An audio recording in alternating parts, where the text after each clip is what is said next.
What's up, everybody? In this video, we are going to write a Fugal Exposition together. One of the things I've been playing around with is actually, making videos of composing while we do it. I think that there's one thing to be like, all right, let's talk about this piece that I already wrote, rather than, I think that it's an interesting thing to actually write something together and talk our way through it as we go. So we're going to do a Fugal Exposition in this video, which is one of the strictest ways of writing counterpoint.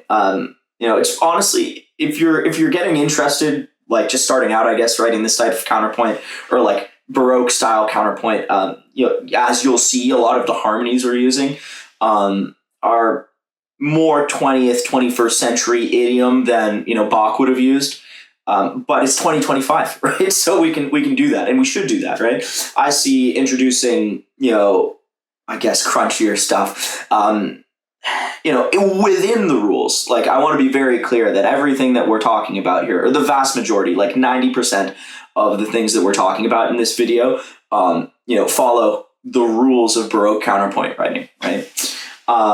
Which we'll get into a little bit here. But, writing fugue, I guess, is kind of, the end state of learning this type of counterpoint. Like if you're new to counterpoint or studying this in university, kind of like for the first time, like go and write 2-part counterpoints, 3-part counterpoints, like invention style stuff before doing the fugue. Just because, you can easily get lost in the rules, and it's difficult to, write good stuff that fits within them. So we'll just dive in here and get going on writing this fugue. All right, so we've got the subject. I wrote this beforehand. Honestly, this is probably the most important part about writing a fugue like this. Having a good subject is so important because, first of all, it's the first thing people are going to hear. We're going to have to use this material a lot throughout the fugue. So really, if there's any step that you should take a lot of time, or that I take a lot of time, like tweaking and making just right, it's the subject. So I wrote my subject beforehand, and we're going to kind of develop this subject throughout the exposition. I mean, you guys didn't need to see me picking away and coming up with the musical ideas, in the video. So I kind of did this beforehand on my lunch break today. So we'll play the subject here and then get into this thing.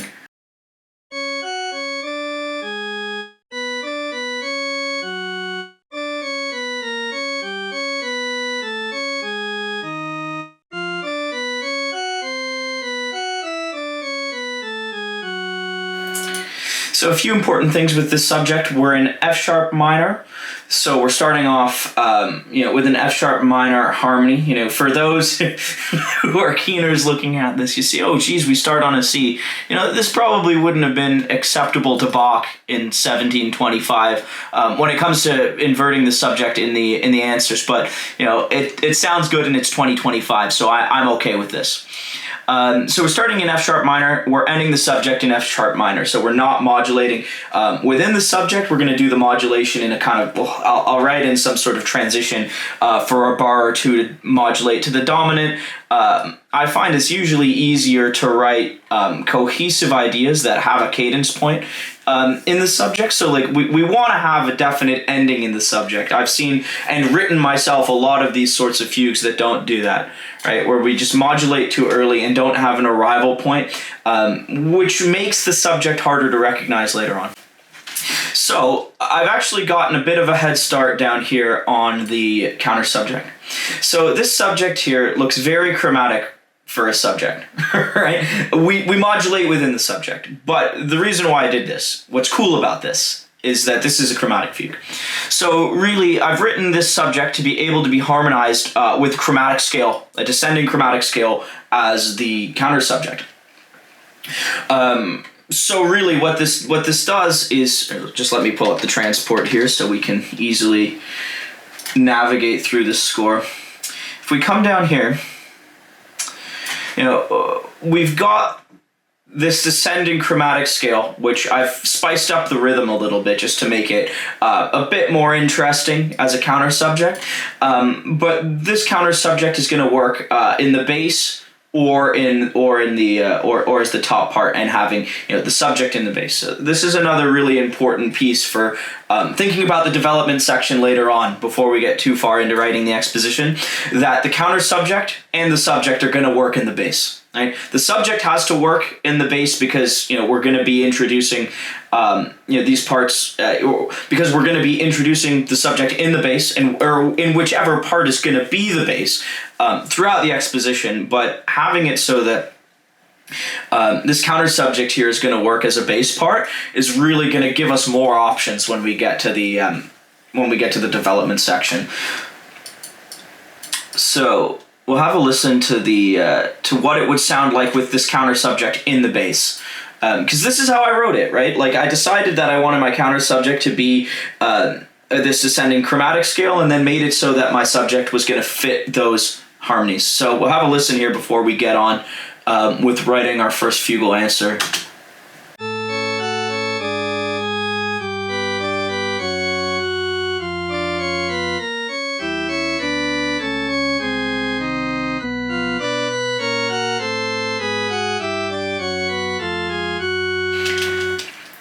Alright, so what we're going to do here, this is one of the nice things about Sibelius, is that you've got easy transpose features. So we'll go take this guy up, and we'll say give us a bar and a half. We'll shoot him down an octave, so that's starting on that, and we'll transpose this down a fourth, sorry. Right, so we have our subject coming in. This will be done in the left hand on a different manual, probably. In the dominant. And then what we'll do is the same. We'll take this descending chromatic line. Take this descending chromatic line that we said was going to be our counter subject, and then copy and paste that into. We'll copy and paste that into the right hand. We'll bring that up an octave, so that's starting on an A, and then we'll transpose this down a major fourth as well. This probably wants to, I'm thinking what the best voicing for this is going to be, because this is awfully close, and this does get a bit low here. We'll bring this bit up an octave here. That's how we'll play that. And so let's have a listen to what this would sound like with the, as a subject answer, as our first, as our first answer.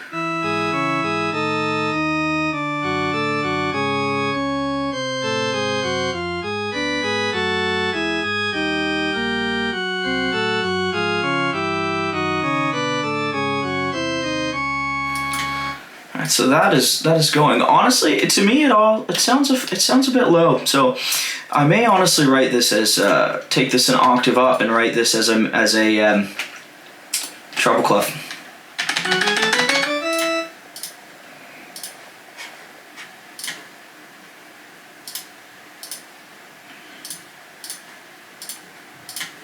Okay, let's have a listen to this, because to me, it sounded a bit muddy there, and I think that mainly had to do with the register.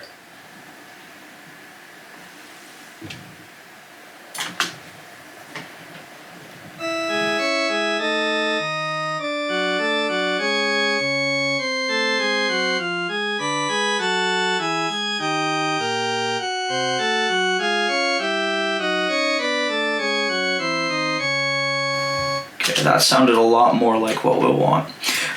So we can take these kind of sketch bars out here. So now I need to modulate from F sharp major into the dominant.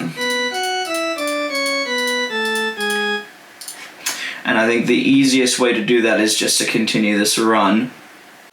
And what note do we start on in our counter subject? Okay, so really I think our best lead into this is to do a sort of dominant seventh motion leading into it. Oh, that shot us back up when I deleted that bar, so we'll get our treble clef back in the left hand.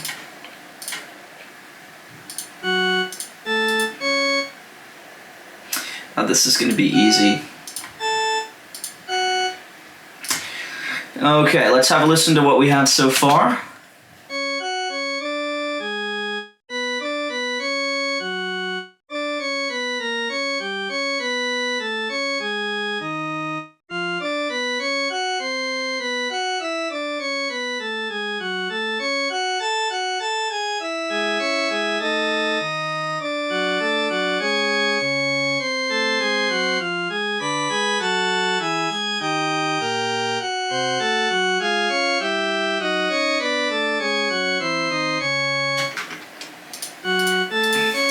I don't know if I'm convinced about this.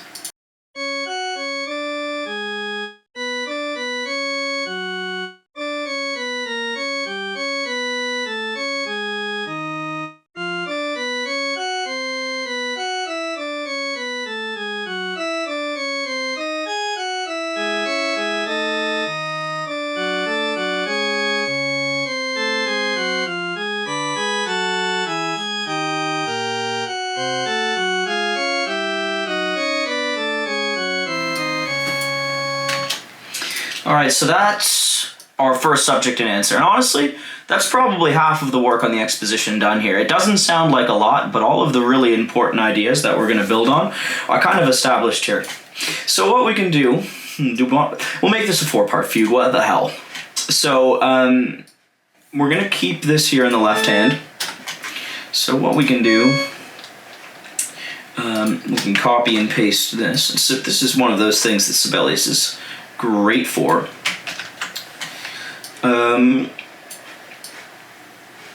And we can just shoot this down an octave. And we probably want to introduce our bass clef back here. Yep.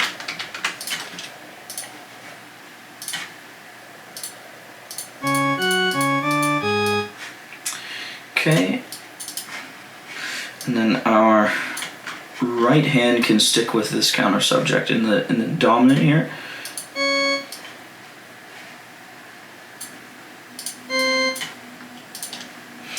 It's also when you have it so that you have a perfect cadence at the end of the subject and the answer. It also makes it so that you don't really need to mess around with your counter subject that much. Because if this didn't have a perfect cadence, it means that I might have to go screwing around with my counter subject. And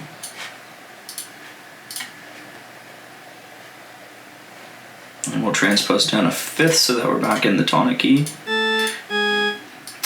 Alright, so we've got this here.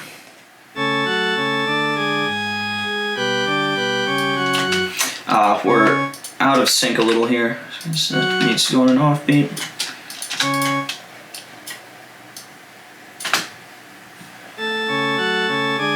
It's more like it.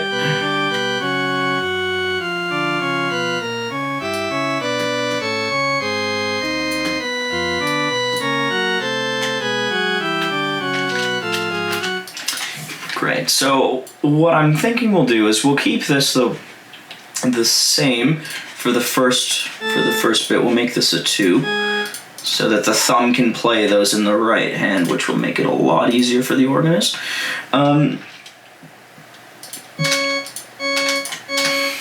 So we've got this offbeat thing going on here, and what we can do is we can just bring this sort of figure in the third voice instead of being on the end of 1, it'll be on the end of 3. So really what we should do is we should put a third in this chord.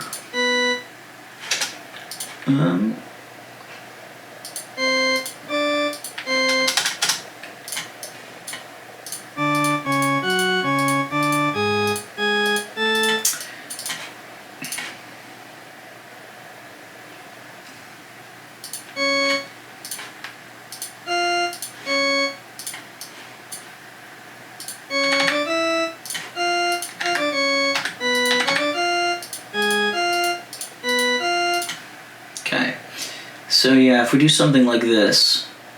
Yeah, so the way we can think about harmonizing this here is if this second chord is a diminished 7th chord, we can put our E sharp going to a B natural here. So we get a nice cool tritone, and we have also got you know, an interesting a tritone down here, right? Because we got it. So that'll be cool, but it'll also give us the same sort of motion and you know, an almost inversion, if you will, of what we had going on in the subject. So we'll put this all on 2 as well. So really what's happening here is that on the end of 3, we're bringing in some extra action happening into the 3rd voice. So I'll have a listen to what we have so far here. Diminished 7th chord, and then another one.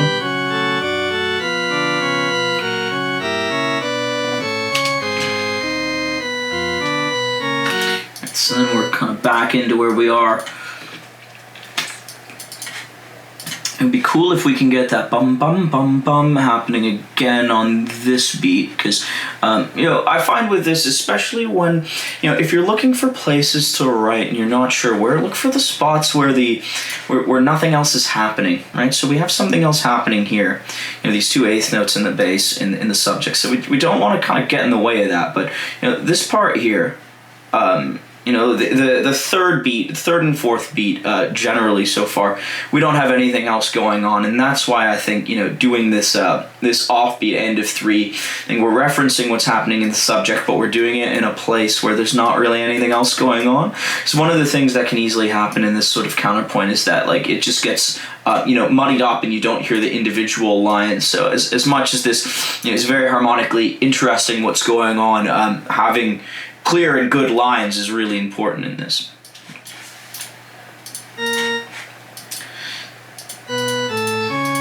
So our harmonic rhythm changes a bit here.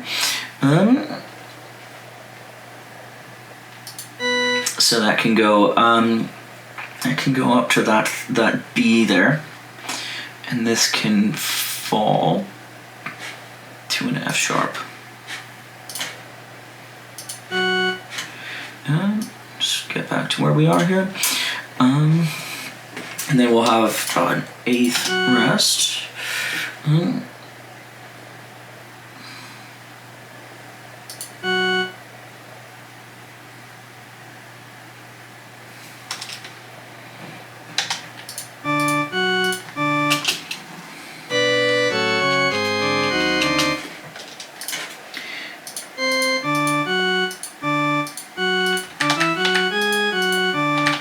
Treat this like a dominant 7th here. So we have a B sharp. Yeah.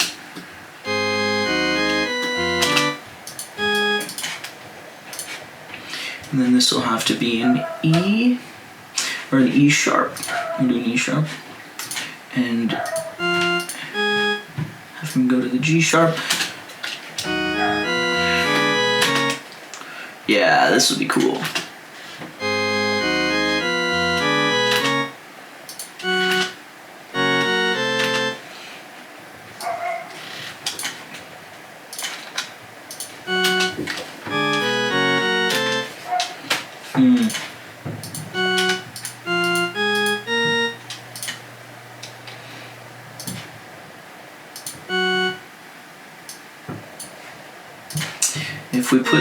If we put him on 2, and then switch all of this to 2, it'd be good to get something going in the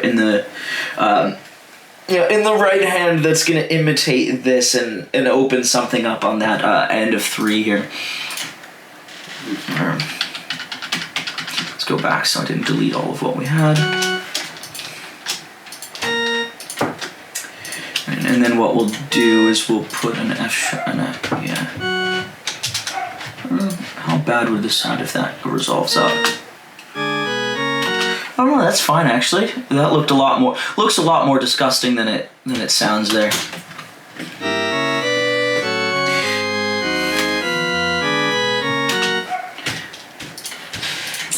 And then what we can do is we can bring in our end of 3 figure up in the and so this, I guess you'd probably want to shift to playing it with the thumb, and then the thumb can move down on all of these chromatic notes here. So we've got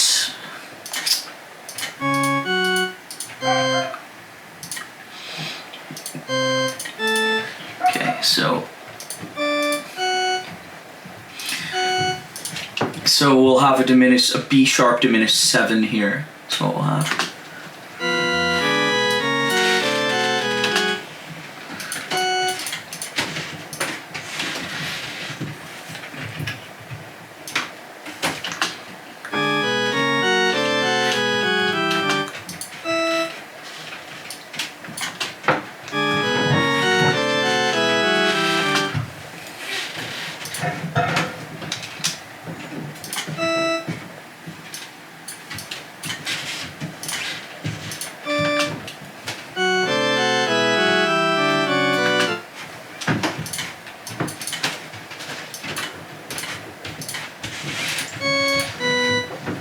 And then what we'll do is we'll go do this sort of dominant 7th action here.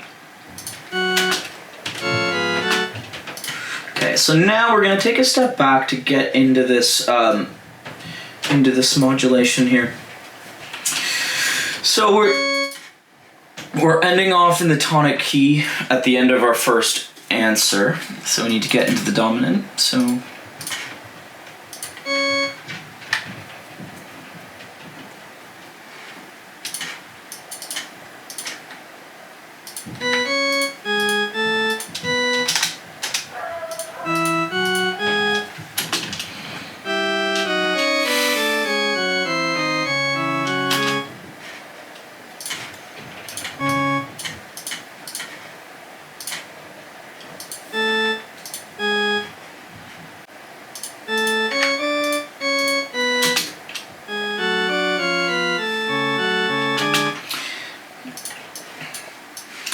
Alright, so this is what we're going to do for our transition here in this bar. Let's go back and have a listen to the exposition thus far. So we've got our subject here.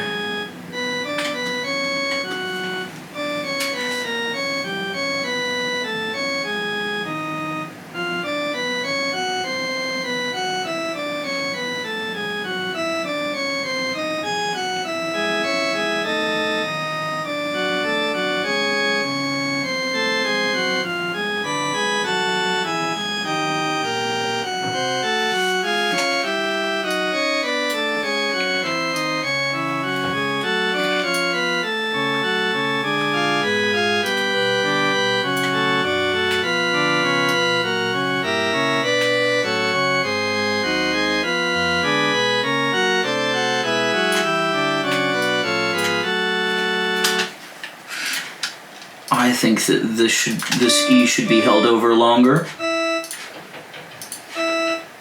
And we're going to get a really nice cross thing going on between that E and that E sharp.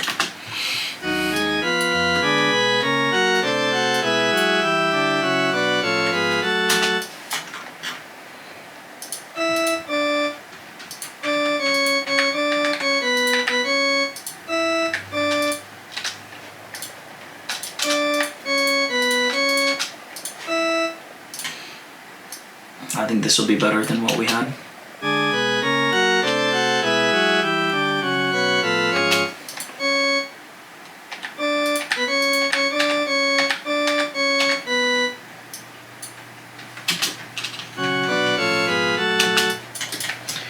Yeah, I think this will be better than what we had.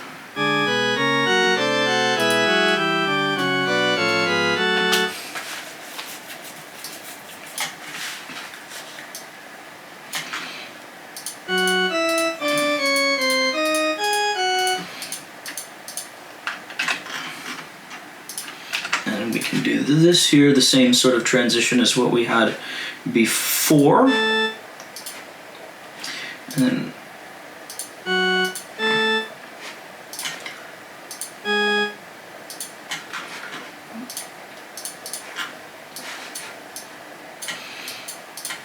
so we'll basically have the thumb going up with the organ arpeggiations there. So we're essentially just going 4, 5, and then 1. And what we'll do is we'll do a bit of almost like a pedal point, so that'll become a dominant 7th. Or no, never mind. We've got our dominant 7th there.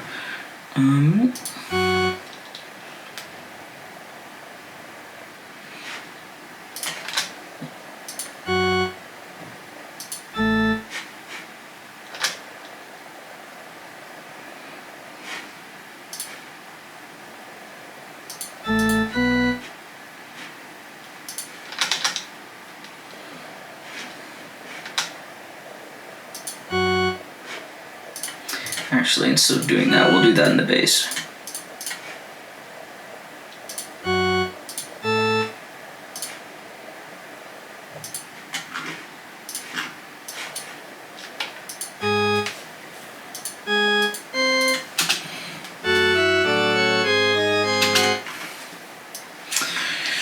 So then what we'll do now is we've got our fourth entry coming in, we'll put it in the pedal. Alright, so it's the next day. I had to stop and come back because my camera died and then I had to go to a choir rehearsal. But I realized a few things kind of midpoint, both listening to the piece, and I also realized that my audio was all messed up. So it should be a little crispier than it was before. I've decided to go and up the tempo on this. So one of the things I think is like a good, for writing any sort of contrapuntal work like this, like a good practice, best practice that I like to do here is to go and write things and listen to them played back at the slower tempo. Because I mean, if you're coming in like from a harmonic perspective and making sure that, the lines are interweaving in the way that we want them to, if it sounds good slow, it's going to sound better fast.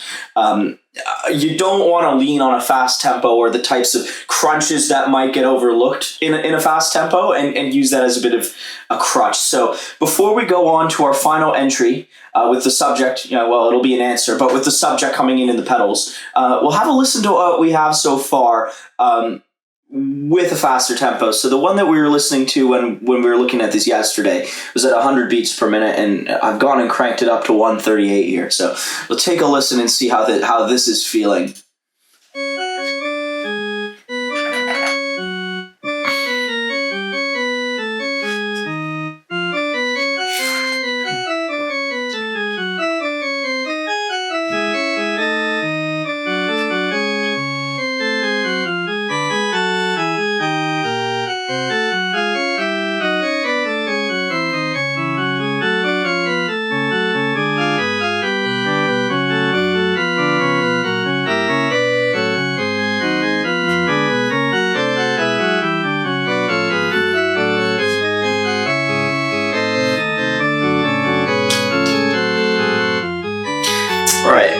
And then now we're kind of into the spot that we need to fill up here. I couldn't help myself after yesterday. I wasn't recording, but I started on getting going with filling these parts in here. So what I've decided to do was to have our third idea, where we have that eighth note figure.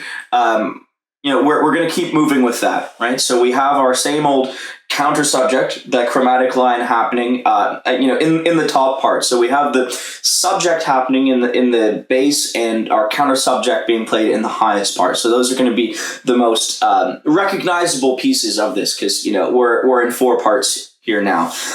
One of the things, kind of obvious, but a really important piece to hit home here is that when we're doing this sort of writing, we can't get carried away. The organist is actually going to have to play one of these parts or two parts, in one hand.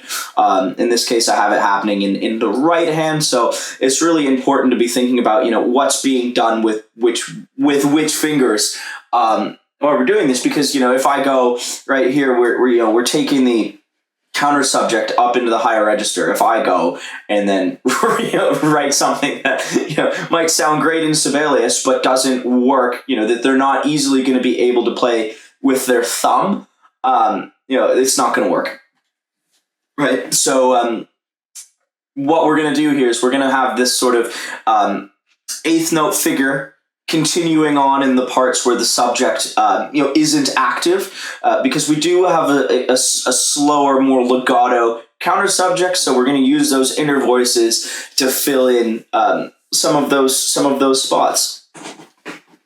So let's just have a listen.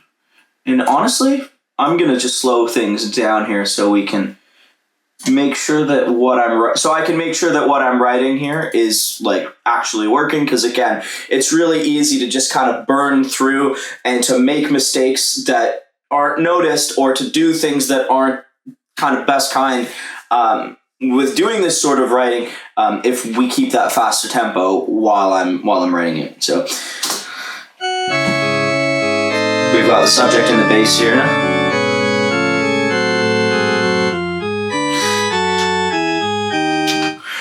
Yeah,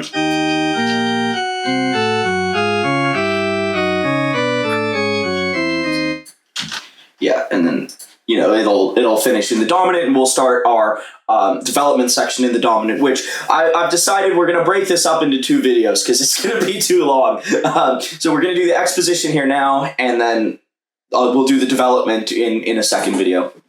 So we'll go into our 2-part here.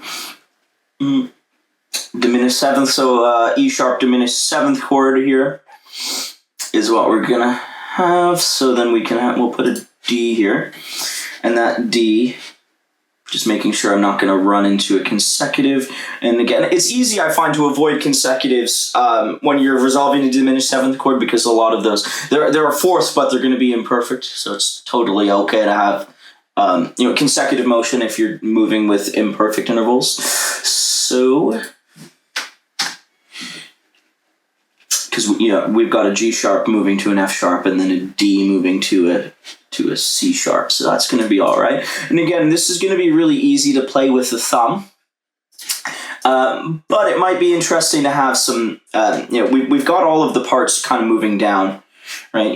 We've got these thirds, but the movement is really downwards movement in the subject. We've got downwards movement in the counter subject. We've got downwards movement kind of mirroring that counter subject. That'll be played with the thumb for our third part, if you will. So we really do want to have a contrary motion, something going up in the right hand here. So we've got an A that can go up to a B, and then now why don't we?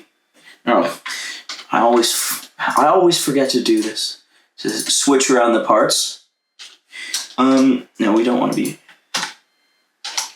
We need to make this a B natural, and then we can do a kind of voice exchange here, right? So that way we get some movement that's not going to get in the way of the subject, because what we also don't want to do is go and write something crazy here that's going to muddy up what's going down in the organ, or going down in the pedals, sorry, right? The pedals, where they are lower and it is moving at a decent clip here, right? We're giving the organist a workout, but they'll get their steps in, totally playable. So what we'll do is they can run a little bit more. So we've got a kind of suspended thing going on here. They can go down. So we can have a kind of dominant 7th. Right? So this is going to feel like a dominant 7th. Like we're a C sharp dominant 7th, even though we're in C sharp minor. Remember that this fugue modulates within the subject. So where we're doing that chromatic counter subject, there has to be some applied chords throughout, some tonicizations. So this guy can, and then we're going to go to a D sharp minor chord. Actually, we really shouldn't think about that. This should be a diminished 7th chord, another one, not a, because like having a, although no, that'll work, right? It'll sound like an interrupted cadence, kind of like going in 5/6 motion, right?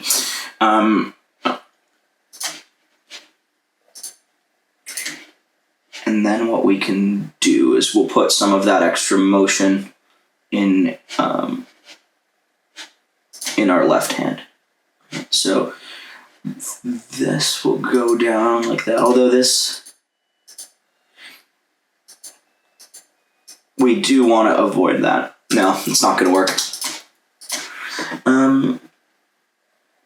It can go up to this left hand can go up to a D, and then that can fall down to the A sharp in our thumb.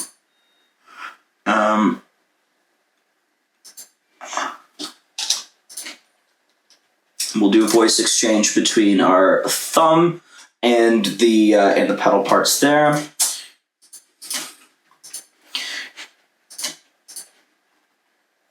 We've got an F double sharp. So what we'll do is we'll drop this down.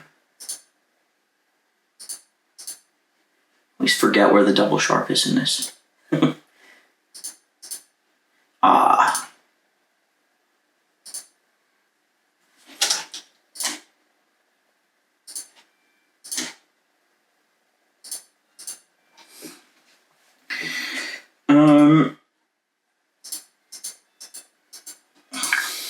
Okay.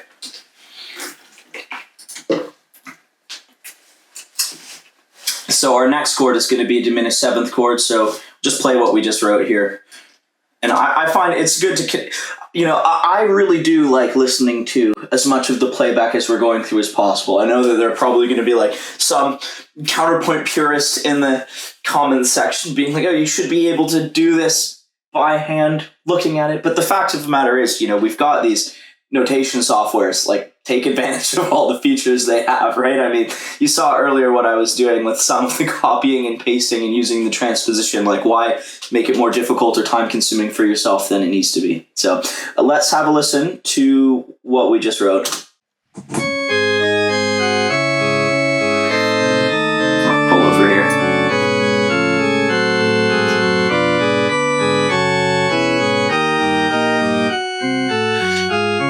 Okay, so I feel like we need to have something on this beat here. And then what we'll do, see how this feels. I felt like everything was working harmonically, and at a faster tempo it might be all right, but I felt like when we landed on this here, or I'll just go and listen to this one bar, because I really do think that we lose momentum here.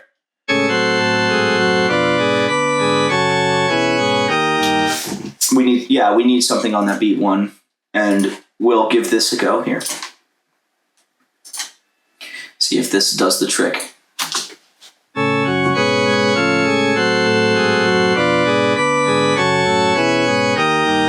Yeah. And one of the things that's overall a really important thing for this type of writing is, like, fugues start to fall apart, in my opinion. Like, and I'm speaking from my own experience. Like, I've written a ton of not just fugues, but other contrapuntal stuff that didn't work, or could have worked better.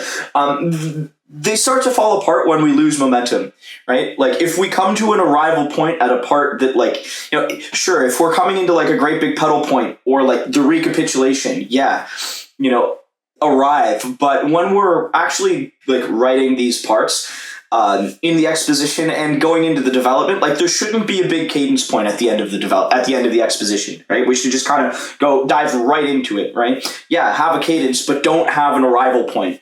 And having spots where we don't have some sort of significant or recognizable movement happen is how the wind falls out of the sails of this thing, right? So. And that's, I think, one of the benefits of writing of hearing the playback at a slower tempo, because it's, those moments where you lose momentum are much more obvious than if you were doing it at a greater clip. So we've got down here, we've got an F sharp in our chromatic, descending chromatic scale counter subject. Then we've got this B sharp here, right? So we're going to be dealing with the B sharp diminished seventh chord. So this guy can become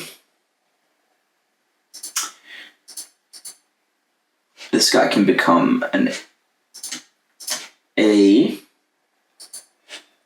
going to a B sharp.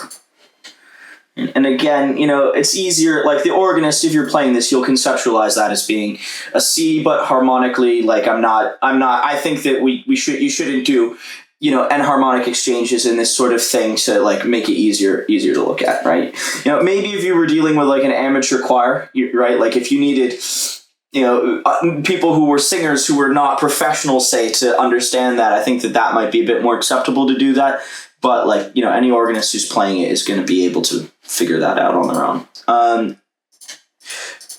Then what we'll do is we'll come in here with, honestly, we'll pop him up to the B sharp. Yeah, that'll work decently well, because it's tempting to want this F double sharp to fall to the F sharp, but we'd have a consecutive octave there, and it would be really obvious, and it would be terrible and completely not all right. Again, I feel like this is gonna want something. We could do a little sequence here, actually, because we're dealing with we'll do a sequence. So we'll.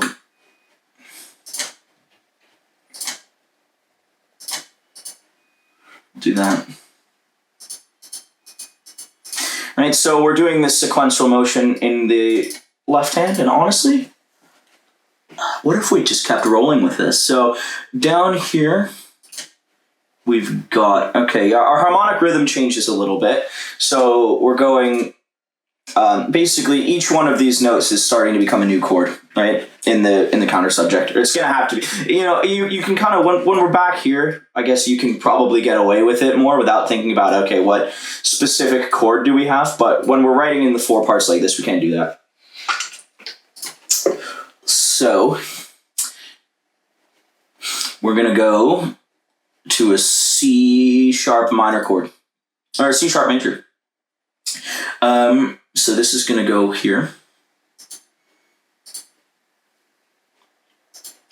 And then this will go to, or we can keep our motion. We can keep our arpeggiated thing going on here.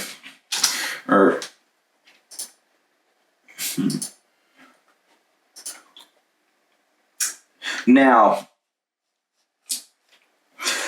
I was thinking we pop that back up to the C sharp and do, almost a little inversion of this, but it won't sound like it. It's not technically like a consecutive, but leaping to the same, to the same note here, I think will sound pretty exposed. Keep in mind as well, whenever you're writing for pedals, it's gonna usually transpose an octave down. So this is lower than, this pedal part is still lower than our left hand. So we wouldn't want to do that. That'll sound like an exposed octave. We'll just put him on the G sharp there. Right, and then we're going to an F sharp diminished 7. So like the diminished 7 of 5 is what we're going to have there. So this guy can just stay. Or, no, honestly, no, we don't want to select all and delete. We'll keep the motion going.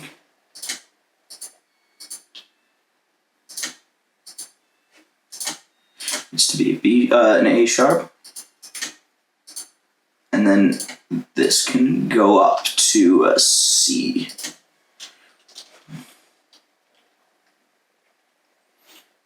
We'll drop the octave, or C sharp, sorry, and we'll drop the octave.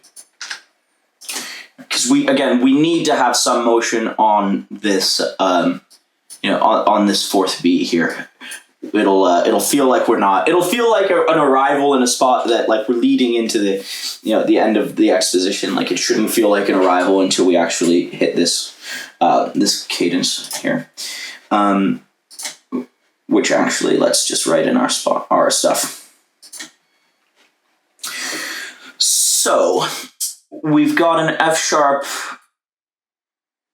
Or no, we're doing that interrupted sort of thing here, and then this is going to be a 7th.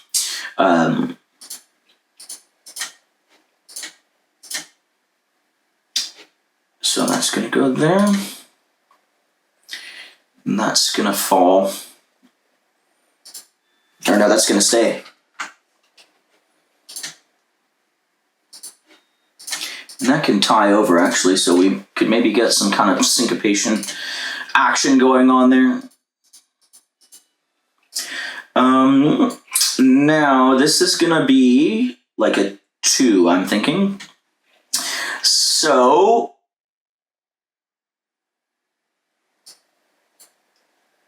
this is going to be a flat 2. It's going to be a flat 2. So, this is what we can do.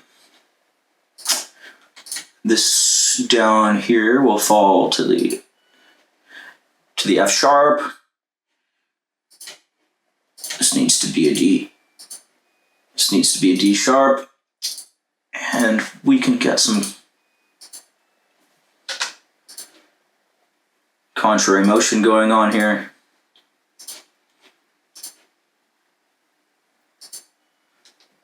I don't know if that, yeah, it's not a cautionary.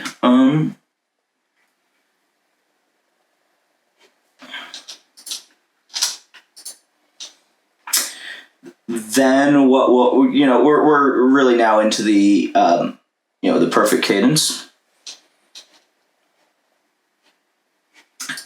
So this can be a dominant seventh.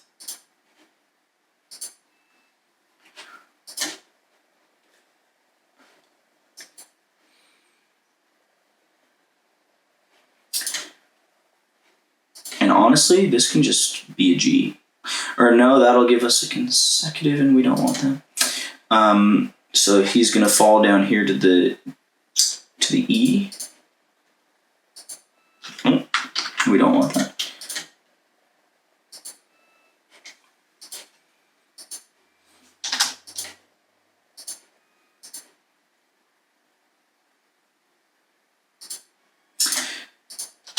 All right, let's have a listen to this, because honestly, I find that this is when the fun sort of starts, both from a listener's, the organist, and organist, like the player's perspective, but also from ours, right? Because I mean, really, if you've thought out the subject and the answer like we did coming into this kind of in advance, it's actually fairly easy.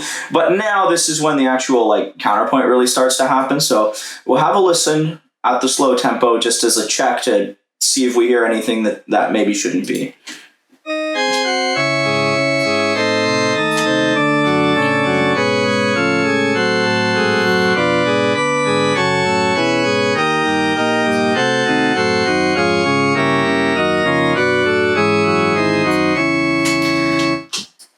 I feel like there's something not sitting right with me in the harmonies going into that cadence. I feel like it's too abrupt, which it is a very chromatic, type of fugue, but there was something that just didn't sit right.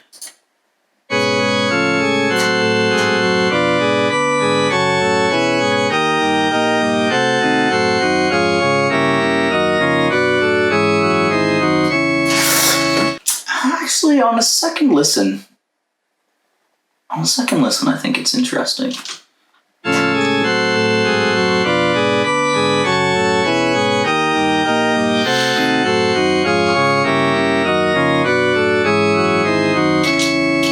Yeah, I think at first I was just a little surprised by the kind of flat 2 that we have going on here, but I think it will be cool. And again, to kind of go against what I said earlier, it will probably sound cool at a faster tempo. So let's have a listen.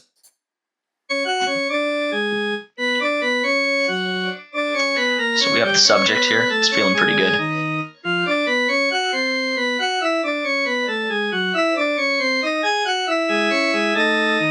Our first answer here.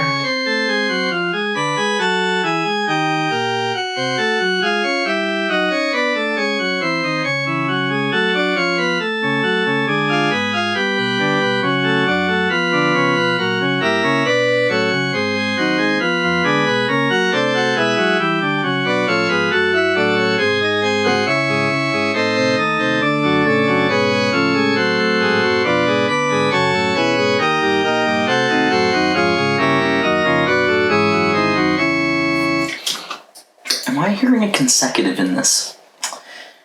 So we've got an A going to a G. And is that a G sharp? Yeah, that's what is wrong here. We've got this D going to a C sharp and this A going to a G sharp. That's what I've been hearing. So we're gonna have to do something about that. And we're just gonna kind of, even though we're changing our counter subject just a little bit, we'll do that. So we'll just kind of, right? And now it might have been nice to go to a B here. And because we're gonna have an A, but it's gonna sound like a seventh in a passing note. So honestly, you can probably rip a B and see how that feels. So let's just slow it down here because we're listening for the harmonies.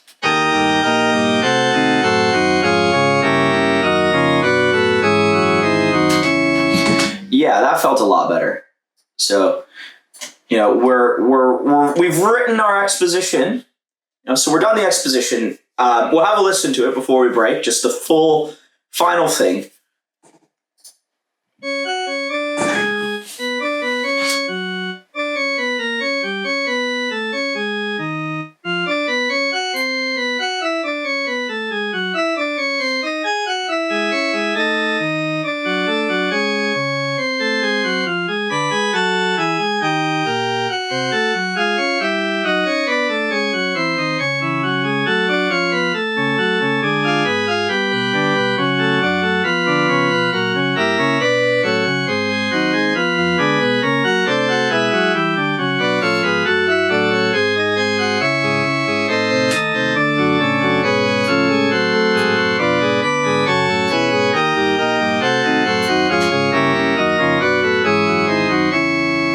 Alright, so that was the end of the Fugal Exposition. I hope you enjoy the way that the piece is shaping up so far. We're going to do a second video on the development. So the next video in this, I guess, mini-series, if you will, of writing the fugue, we'll do the development section, which will, be a lot more creative, I would say, than, Fugal Exposition is one of the strictest, forms that we have to follow. But it's a great exercise, and it is fun, but it's a different type of fun, I guess, from the more, we've developed the ideas now. We've created the ideas now, and, for lack of a better way of putting it, we're going to go and develop them in the development section in the next video. So I hope you enjoyed this discussion and learned something about organ composition along the way.